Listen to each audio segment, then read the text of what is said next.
to be appearing before this committee in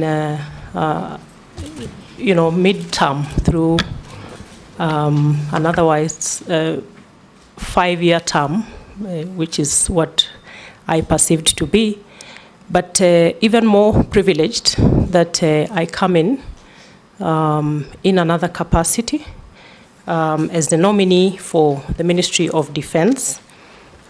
For purposes of introduction, I am Rosalinda Soipan Tuya, former member of Parliament. I pride myself to have served for 3 terms, 2 terms at the National Assembly, and a very short 3rd term as a member of the Senate. In terms of education background, I'm a lawyer by training, having done my Bachelor of Laws degree from the University of Nairobi. I have also acquired a diploma in law through the Advocates Training Program at the Kenya School of Law. And I have a Master of Laws in Sustainable International Development from the University of Washington in Seattle. I have had occasion to serve in various capacities at the private sector through development work. I have worked with the USAID. I have worked with the Kituo cha Sheria in advancing public interest litigation. I have also had occasion to serve as a member of the executive in the capacity of Cabinet Secretary in charge of environment, climate change, and forestry. Mr. Speaker, in terms of suitability for the position that I have been nominated to, the array of service that I have had occasion to be in, both in the public sector, the private sector, and in the civil service as a Cabinet Secretary, really posture me for this position as Cabinet nominee for Defense. Mr. Speaker, and my legal background and training from my conception of the role ahead of me, it's largely a policy role in terms of analysis of policy, design of policy, and oversight of implementation of policy. And I believe that my role and experience in the 3 fields posture me well for the assignment ahead. The assignment ahead, should I be confirmed by this committee, again is largely a heavily constitutional office. You will find that the defense sector or the defense space and indeed national security really has the Constitution and Parliament as the bedrock of operations of the role ahead of me. So in appreciating and thanking His Excellency the President, William Ruto, for nominating me for this position, I believe that I have the requisite experience and training for the job. Thank you. Thank you. We'll ask the Deputy Speaker to have the first shot at questioning you. Okay, thank you, Honorable Speaker. I can also make a confession that the nominee was my student at University of Nairobi. But that in no way will affect my judgment. Honorable Soipan, like you said, that the defense docket is highly regulated by law and rules and standing orders and military procedures.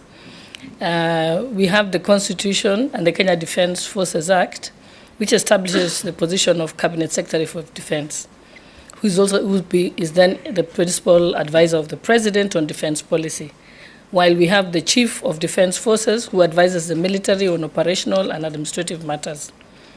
So Despite these two distinct roles, there's a potential that there can be an overlap. How do you intend to manage that relationship? Because that is probably the most difficult thing in the position. Thank you. Soipan, and we expect concise and precise answers. Thank you, Mr. Speaker.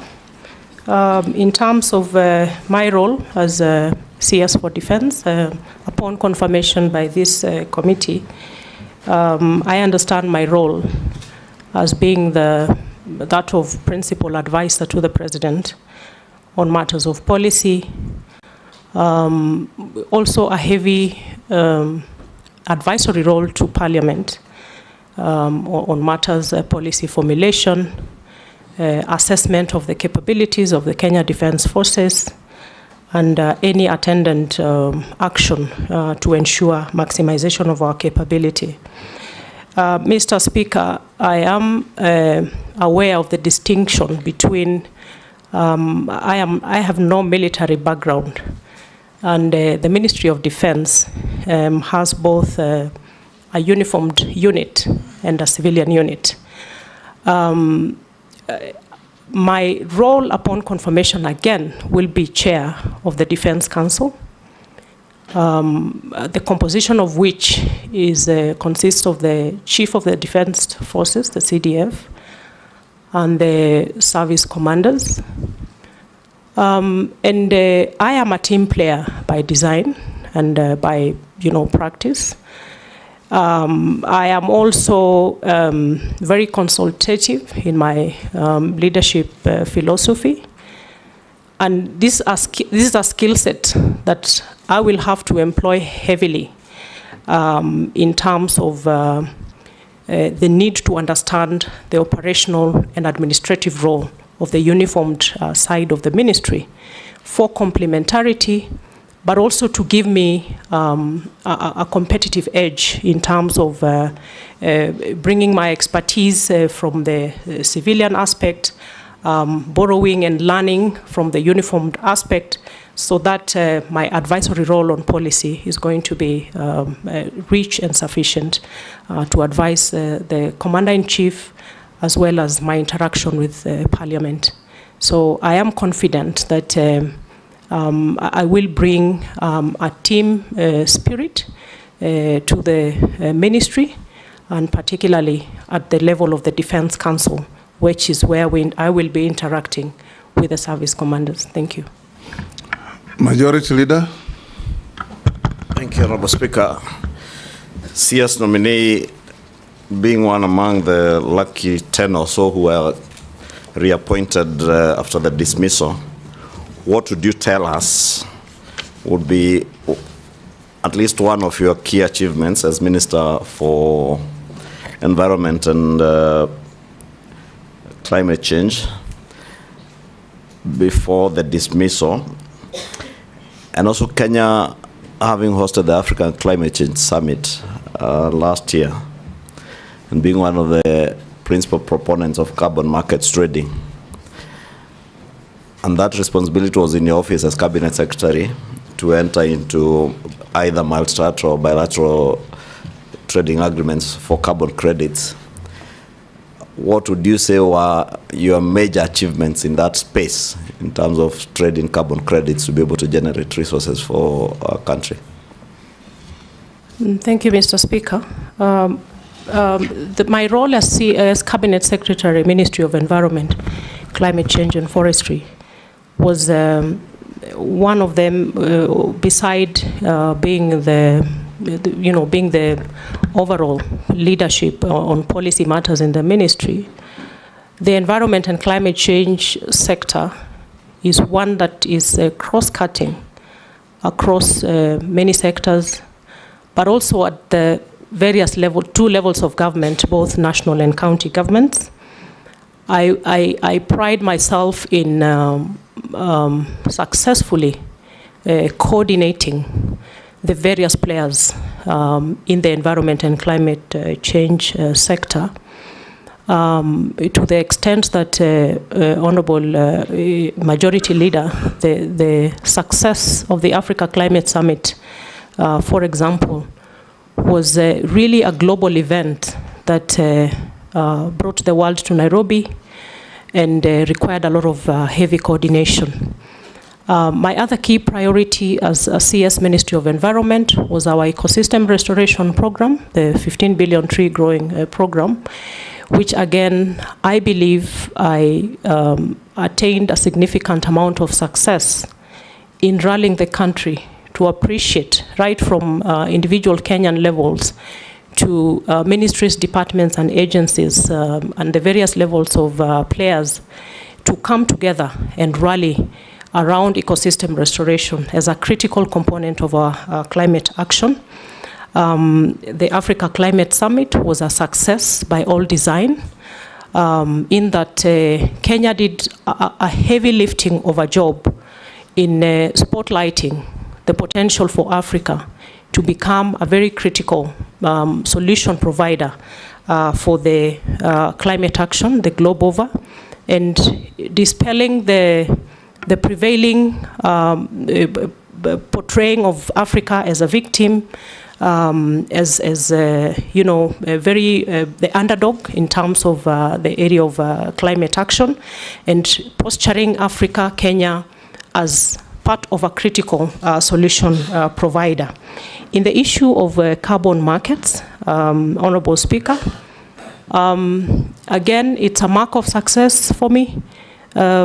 Kenya is touted as the top leader in carbon trading in the region of Africa. But in terms of the transparency of it, how much it impacts the lives of everyday Kenyans, and how much of that profiling of Kenya as top in the carbon markets contributes to the GDP of the country was really not there. And what I did immediately I came into the ministry was focus on formulating a legal framework through amendment of the Climate Change Act. Note that carbon trading is a very nascent space over the globe now as a form of innovative climate financing. And just immediately before I left the ministry, we had already set up structures ready for full implementation of the new legal framework around carbon trading. And I believe it's going to be of benefit to Kenyans. It's going to be of benefit to investors in the form of project proponents, and most importantly, to communities. Thank you. Minority Leader, you skip? Yes, Nelson. As the chairman of Defense, Intelligence and Foreign Relations, I'll be directly oversighting you, Madam Soipan. In my two-term stint, if confirmed. If confirmed, I was going there. You guys are interrupting my apologies. If confirmed, my two stints in Parliament has allowed me to see 4 generals, as both as just a member of Defense Committee and now as a chairman, and 3 cabinet secretaries. And the biggest issue, Madam Soipan, Honorable Soipan, has been the lack of appreciation from the civilian side of the military units and formation. They feel that the civilian side is overreaching and sometimes overbearing.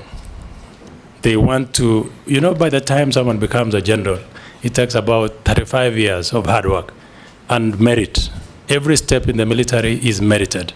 And sometimes because of our, you know, short stints in the portfolios that we get, they have a feeling that sometimes the cabinet secretaries or the civilian side are overreaching. What do you think you will do differently, Honorable Soipan?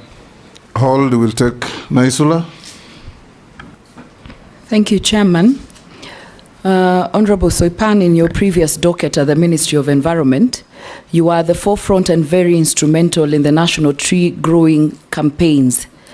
Kenyans and many of us were concerned about the amount invested in the various government officials, such as cabinet secretaries who traversed the country in choppers to participate in tree planting drive.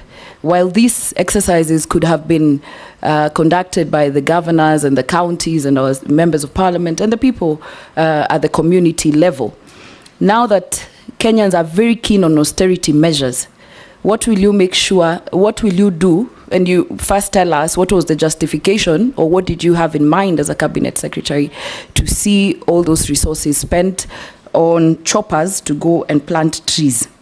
The second question is the issue of deployment of KDF in our homeland. We saw recently how KDF was deployed in inland or homeland without it being passed in parliament. And we did it the next day hurriedly, even without members of parliament deliberating on that matter. I would like to get your view on this. And also deployment of KDF in parts of North Rift, parts of our country. And the true feeling on the ground is that they do not respond fast when they are needed. They say they have to wait for orders. And the questions the civilians and the communities are asking, then why are you there in the first place if you cannot be the first respondents when something happens, when the bandits attack, and you have to wait for orders from somewhere else? And Chairman, the last question is that there are projects which were done by KDF in the last administration. Some are complete, but payment has not been done. Will the payment, do you think there should be continuity in government projects, while others are incomplete, but 2 years down the line, they have not been embarked on? Do you think continuity should be there? Because there should be value for money. You can respond to those two. Thank you, Honorable Speaker. The question by the Honorable Nelson Koech on the probability of my overreaching my mandate from the civilian side and infringing on the uniformed side of the ministry, I can give assurance to all the players in the Ministry of Defense that upon my confirmation as CS Defense, that as I had said earlier, I'm very heavy on team playing. I'm also a fast learner, Honorable Koech, and I'll have a lot of learning to do in terms of the military operations, the administration. And in order for me to effectively exercise my overall oversight, the overall policy direction and advisory, I will need to critically understand those operations without infringing or interfering with those very distinct roles of the uniformed units of the ministry. That I can give assurance. I'm also very, very consultative in my leadership style. Honorable Naisola, the issue of tree growing and choppers by cabinet secretaries. My main role as CS for environment in the tree growing activity was really coordinatory. And you will appreciate, Honorable Naisola, that the nature of the ecosystem restoration program is that it has to have everybody on board, from individual Kenyans, private sector, and all government agencies. So it cannot be the preserve of even the Ministry of Environment, and that is why we were very heavy on the whole of government and whole of society approach to the tree growing program. In the coordinatory role of when I was CS Environment, we did not make any provision for transport or logistics arrangements for cabinet secretaries when they were exercising their, when they were doing their ministerial activities around tree growing. So any cabinet secretary who traveled by chopper, by road, really it was outside of my mandate and scope, and therefore I cannot speak to that. The only thing I can say is that During the second national tree growing program, and having noted a number of concerns raised by Kenyans around the heavy presence of helicopters and heavy spending around tree growing, again, we addressed that at cabinet level, and making sure that the exercise was, again, very grassroots centered. The coordination by the Kenya Forest Service and other entities at the community or the grassroots level, or at the forestation levels. And therefore, in terms of resources, I had no mandate to resource anybody to go out and plant trees. Actually, my role was only coordinatory. In terms of the second question, Honorable Lesuda, on deployment of KDF, Mr. Speaker, it is very important for Kenyans to understand the core mandate of the KDF, and one of which is the defense and protection of the territorial integrity of the country, as well as the country's sovereignty. The other two key functions of KDF revolve around internal deployment, and it comes in two forms. This is a constitutional mandate of KDF.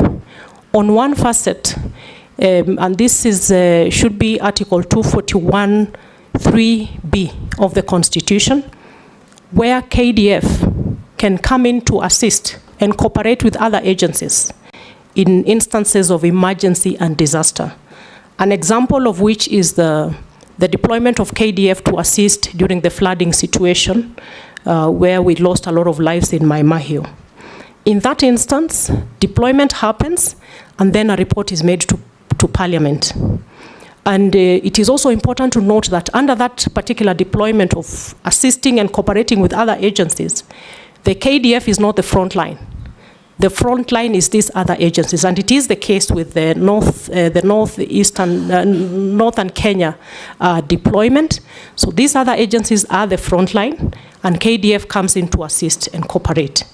The other very important facet of deployment is Article 241(3)(c). And Mr. Speaker, this is the aspect of deployment which cannot happen without the authority of Parliament. And this is the deployment of the KDF forces to keep peace in instances of instability in the country. And that cannot happen without the express approval of Parliament. And in that instance, the KDF take the front line in terms of operations. Allow me, Mr. Speaker, to speak to the deployment that happened during the recent unrest. The deployment happened around the assistance and cooperation with other agencies.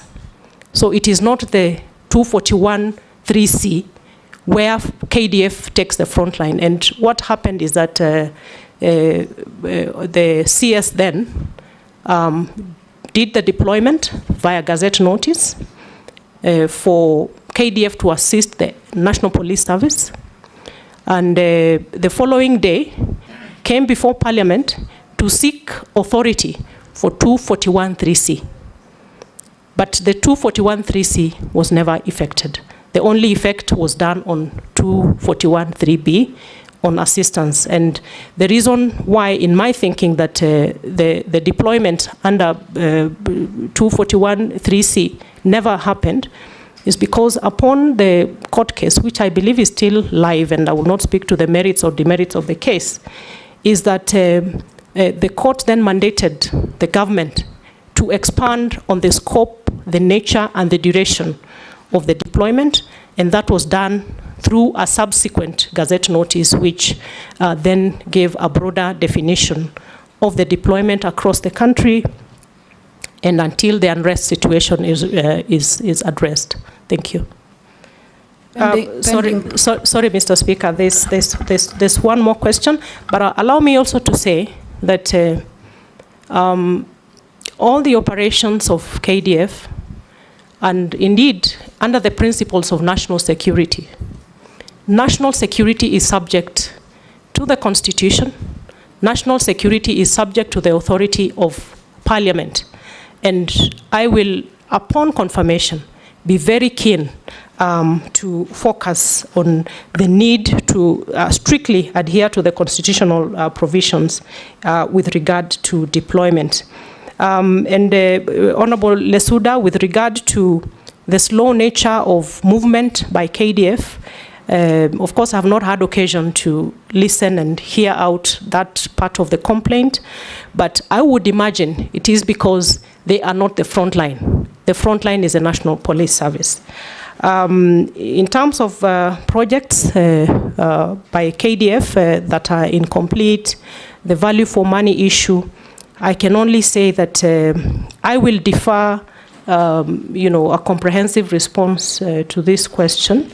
And also given that one of my mandates as CS upon confirmation is to assess and oversee the implementation of projects to ensure efficiency and proper utilization of funds, and with a close working relationship with the line committee of Parliament, these are issues that I should be able to address upon confirmation. Thank you. Posing. Thank you, Honorable Speaker. Nominee is an information that if you are confirmed, Honorable Soipan, if the committee sees it fit and Parliament. Posing, hold on. Soipan, the clerk wants your documents so that they can be able to check. And ask for money. Can you imagine? Money to be used to pay people in KDF. And it averages between 600 and 1 million. Imagine. It's terrible. It's terrible. And locally, and particularly for us pastoralists, being employed in army is almost like going to heaven. It is the best job, actually, from where I come from. It's actually the best job. So people spend a lot of money. So what will you do now? That is a question. You don't need to respond to the earlier one. The question will be, what will you do in this department that is said people buying jobs, people selling? And it is true, Honorable Soipan, people sell land to pay 600,000 to 1 million. What will you do, Madam Soipan, that there is nobody to pay to be recruited as a KDF? Thank you, Speaker. Vicaria, you'll pass. Emase, you'll pass. Chairman, I just want to add on to what Honorable Kosing has said. And besides parting with money, even those recruits who are successful on reporting to training camps, a number of them are dismissed on flimsy reasons. It happened last year, and our constituents came to us. Our efforts to reach the CS were in vain. So we really want to know, because Kenyans are suffering. Again, I want to reiterate that recruitment into KDF has become a preserve of the rich people. The poor people will never get their children working in KDF. So if we approve you, are you going to make a difference? What is it you're going to do differently? So that opportunities are open and available to all Kenyans, irrespective of who you are and where you come from, on whether you have land to sell or not. That is a very serious issue. Honorable Nominee, we need your response to that. Daud. Thank you, Mr. Speaker. Mr. Speaker, Honorable Soipan, you did a wonderful job while you were in environment, and I believe if we approve you, you will do better in defense. I just want to touch on 2-3 things which the defense forces were handling: Nairobi Metropolitan, the KMC, Kenya Meat Commission, and others, and they've got a very good engineering department. Would you probably think, if you are appointed, to have the Kenya Defense Forces like a company where they would come and assist in making schools and making bridges and all that at a fraction of a cost what the government would be paying private contractors? Would you think that would work if you were appointed? You can answer those, Soipan. Thank you, Mr. Speaker. I have noted the concerns raised by the Honorable Kosing on the epicenters of conflict in West Pokot County. I promise Honorable Kosing, should I be successful in becoming the CS, I will focus on these concerns because of the critical nature of opening up the northern region. I believe opening it up for development and all the infrastructure necessary for the livelihood support for the people of West Pokot will go a long way. On the issue of KDF recruitment, Mr. Speaker, from my reading of the core principles of national security, the drafters of our constitution found it fit that the issue of integrity around recruitment of Kenyans to the Kenya Defense Forces would be a very core component of the national principles of national security, because the Constitution actually demands of the national security organs to ensure, to reflect the diversity of the communities of Kenya and ensure diversity in equitable proportions in the recruitment of Kenyans to the defense forces and other security organs. Mr. Speaker, when you see the enthusiasm around young Kenyans coming to front themselves to participate in the recruitment into the forces, I think it is a process we have to guard very seriously in terms of the integrity. And I want to assure members of Parliament, I want to assure Kenyans that being that this is an issue that has been so incessant, I have been a member of this House before, Mr. Speaker, and this is an issue that has kept on recurring over and again. And being that the chairman of the line committee on defense and national and foreign relations is a member of this committee, I can commit, Honorable Speaker, that I will take time to evaluate the standard operating procedures of the KDF recruitment process, and with a view to identify the gaps to make sure that we adhere to the strict requirement of the Constitution in terms of the integrity around the recruitment process, Mr. Speaker. When Kenyans front themselves to be in the front line of the defense of our country, it's only fair that we afford that opportunity on an equitable measure. So Honorable Emase and Honorable Kosing, I undertake to make sure that, again, we also need a lot of sensitization for Kenyans to know that you do not have to pay to be recruited into the KDF. I will look again at the SOPs around the recruitment, but it is also high time that we have a whistleblowing around these activities with a rapid response to issues of corruption and malpractices around the recruitment process. So, Mr. Speaker, it is my undertaking that it is an area of priority that I will look at. And should there be cases of malpractice from within, because it is from without the KDF, and in certain instances within the KDF, then appropriate action would be taken. Point of order, Speaker. Point of order. Yes, Person. Honorable Speaker.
contribute to the national development agenda of job creation, food security, and the likes, and also in the construction industry. And that is the same scope of operation of KMC. Bringing KMC into the operations of KDF, again, is in the same spirit. Mr. Speaker, I believe that the issue of defense industry is very critical. And particularly for the sake of the self-sufficiency of the Kenya Defence Forces in the wake of a very shaky fiscal situation, not just in Kenya, but the globe over.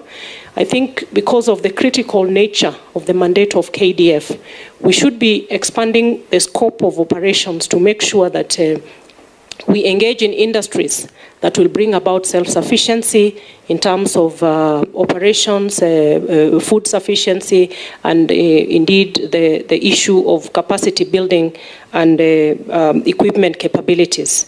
So, Honorable Dawood, it is an area of critical concern for me that the very strategic state corporations under the ministry should be, facilitated through investment to make sure that we expand that scope of work of the KDF. Thank you. Ferdinand? I think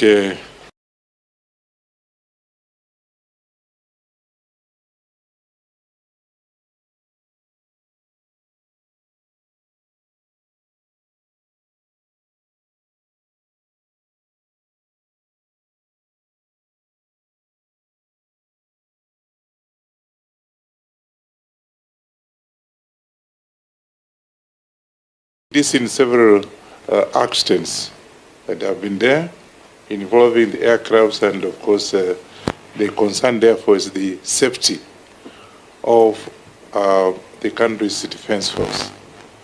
Yeah, and when it comes to the funding, I think the defense force actually gets most of the funds, and so I just want to ask you a very simple question. What measures are you going to take to address the maintenance and modernization? You are up to that task.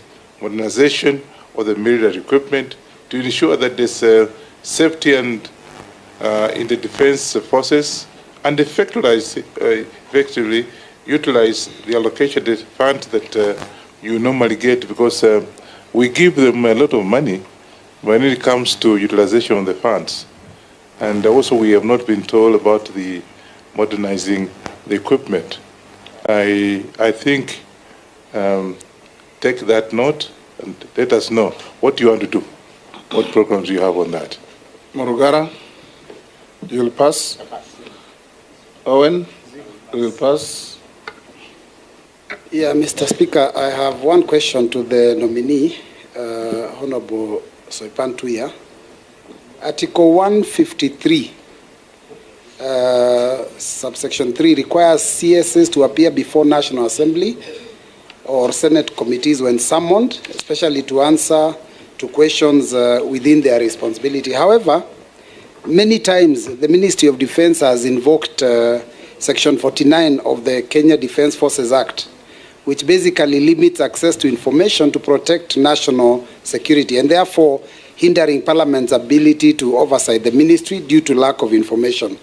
You have been in Parliament, so I'm sure you understand this, and how much members would like to know and how much they can be told. So if you are approved, how do you plan to balance the need for national security with also the constitutional requirements for transparency and accountability to the people's representatives?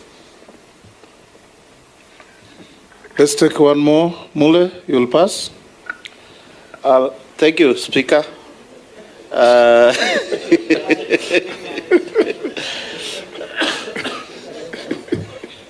Thank you, nominee, Honorable Soipan. I just want to declare my interest. She's a sister-in-law, and I want to find out from you, what is your vision of a better defense force in future in this country? Thank you. Those are short ones. We can take a fourth one, a third one, actually. Russell? Thank you very much, Honorable Speaker. Honorable Soipan, Mine is just a quick and a simple question. If the House approves your nomination, you will be working with the Ministry of Defense, people who are moving fast and they want to be at the cutting edge. But there's clamor for Kenyans wanting deployment in North Rift, South Rift, in Isiolo, and all that. But defense is really about the country. How would you see balancing that to external aggression vis-a-vis internal deployment? Thank you, Honorable Chairman. Sharia will pass. Mishi. Yeah, thank you, Honorable Chairman. Honorable Chairman, allow me to ask this question because so far I've buried so many young men in terms of what we call landmine. And I think, and I'm really pleading with my sister Soipan, if you're accepted in this docket, please coordinate or rather collaborate with the Minister for Road and Infrastructure so that at least we save the lives of these young people. And lastly, what measures are you going to put to ensure you achieve gender parity in terms of key military position? Because right now most of them are dominated by men. I thank you, Honorable Chairman. Soipan.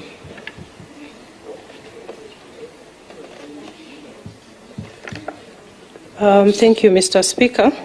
I'll start with a question by the Honorable Wanyonyi, Ferdinand Wanyonyi, on the safety of equipment and the issue of maintenance and modernization vis-a-vis the budgetary allocation for the Ministry of Defense. Mr. Speaker, on the issue of budget, the little bit of interaction with the budget of the ministry that I have had a chance to look at the moment, and maybe Honorable Koech would bear me witness, is that a big chunk of the budget that goes to the Ministry of Defense goes into recurrent expenditure. But that is an issue that I'm going to look into with the relevant ministry, committee, to make sure that I understand it well and posture myself for, ensuring value for money for any investment within the forces. With the issue of equipment, yes, it is a concern in the country, and it's not just the air, mostly the air assets, I believe, is what your question is focusing on. And again, as one of my mandates is to assess the maintenance and to ensure efficacy and efficiency of this equipment. And I'm going to be very keen on that, as guided Honorable Wanyonyi. Honorable Mbui, on the issue of Article 153 on appearance before the Committee of Parliament and the whole issue about access to information. Mr. Speaker, access to information, as members would know, has certain limitations under Article 24 of the Constitution. With regard, Article 24 read together with the sections of the Kenya Defence Forces Act with regard to classified information and information within the custody of the Kenya Defence Forces. And there is categorization of information that cannot be divulged because it amounts to jeopardizing the national security. But Honorable Speaker, with regard to accountability and transparency, again as CS, upon confirmation, I have the regulatory mandate to regulate the issue around the operating procedures around what is classified and what it is that cannot be divulged out here. And it is also about the authority of who is requesting the information from the Kenya Defence Forces. But by all means, Honourable Speaker, the limitation cannot be used as a conduit to downplay the need for transparency and accountability. So through my chairmanship of the Defense Council, once approved, again is an issue that I will look into to ensure that there is a balance and that the ministry is not hiding under the limitation of the access to information constitutional provision. Honorable Mule, I think it's Honorable Mule, on the issue of what vision I would have for a very effective KDF. It is really about a well-equipped posturing of the various forces, both the air, the water, and the land in terms of the army. It is about mission preparedness and readiness to respond to any external aggression in a proportionate measure. And really, again, to make sure in terms of training, equipping and capacity building, the issue of the welfare of our service members is also of great concern for me, to make sure that the men and women who are again taking the front line in defense of the country are comfortable and well prepared to be ready for mission. The Honorable Dido Raso, the balance between readiness to respond to external aggression or potential threats of external nature, and what I might be reading that you're talking about over-engagement of the KDF internally. It's a balance that we must strike, and again, being that the whole defense and protection mandate is really under this subject to the authority of the Constitution, I will make sure that the deployment of external and internal aspects of deployment of KDF are in balanced proportions, noting that the core mandate is really the territorial borders of the country and protection of the country from external aggression. The Honorable Mishi Mboko, I might have missed the question on how you would wish the KDF to respond to the issue of, is it the road carnage or landmines? It is the landmine. Yes. You know, because if you tarmac the road, if you put cabro, then they cannot be able to plant those landmines. That is why I was saying that you need to collaborate with the CS for infrastructure and roads. Agreed, Honorable Mishi, and the point is taken.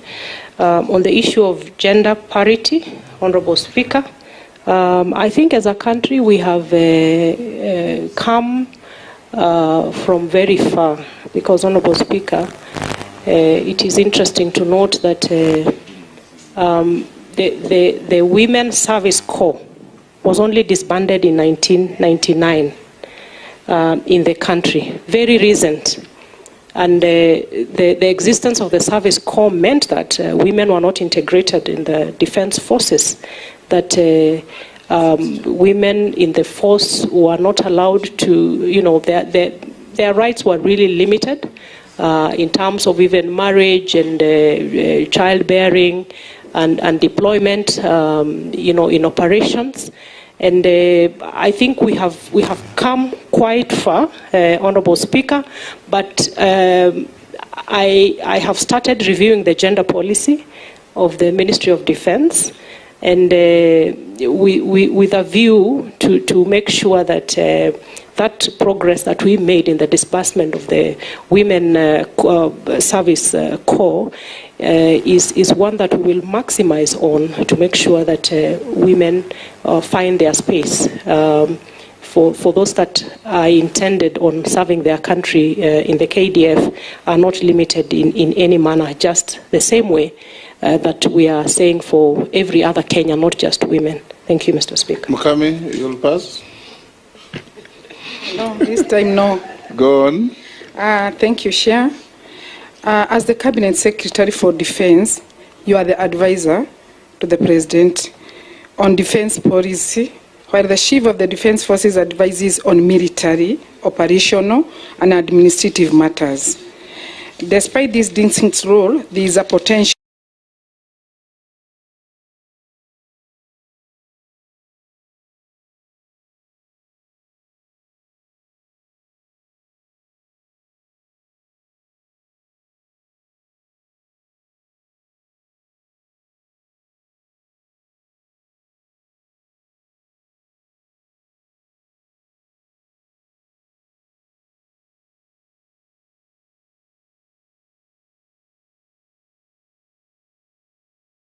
And I know the Ministry of Defense, you normally lease vehicles. And the government is spending billions and billions of money. And I'm wondering, is it really making value for money instead of you buying vehicles for the defense? Thank you. What are you going to do about it? How are you going to address it? Thank you, Speaker. Mine are just two quick ones. Honorable Nominee, recently Kenya was designated as a non-member allied to the North Atlantic Treaty Organization.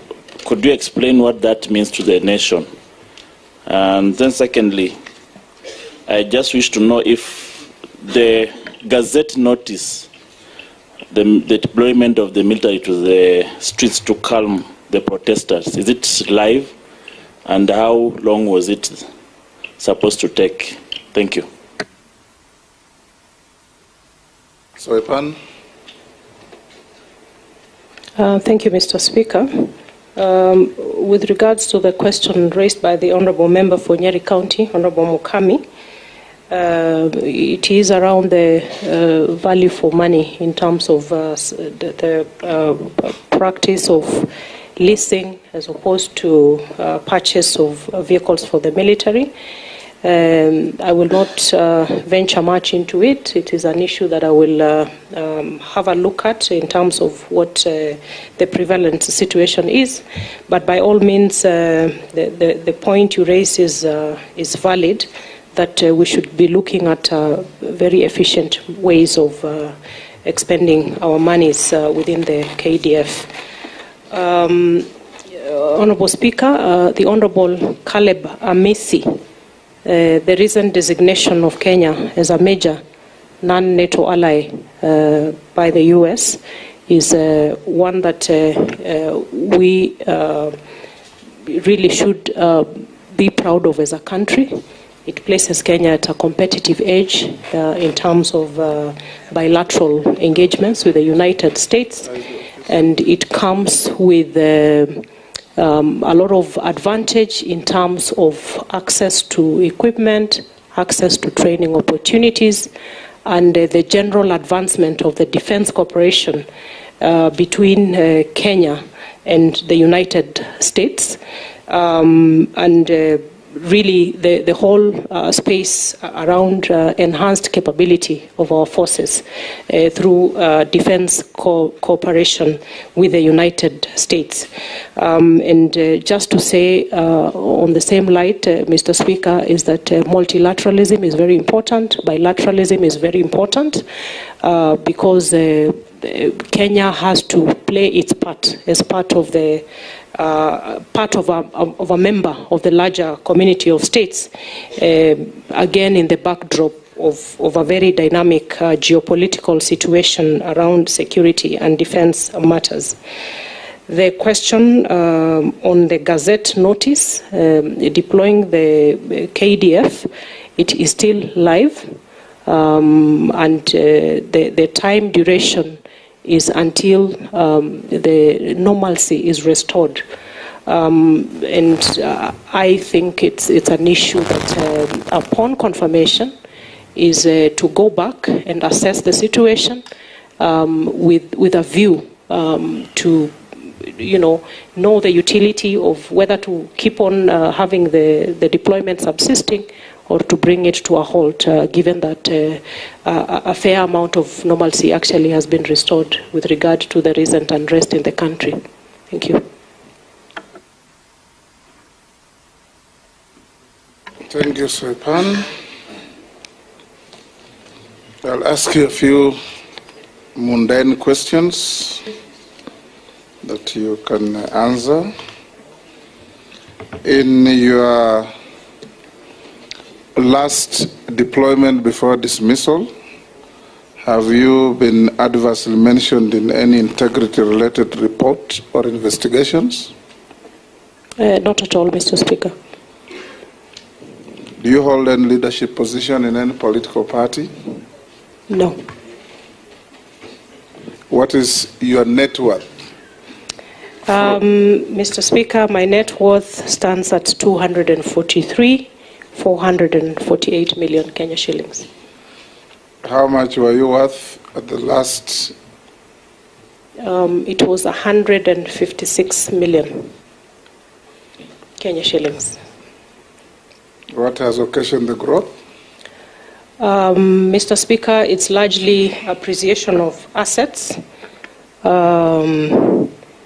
private business, and one asset acquired within Nairobi, Mr. Speaker.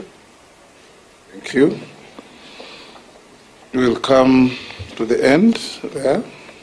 Your documents have been looked at, compared with what you sent to us, and they've been found to be in order.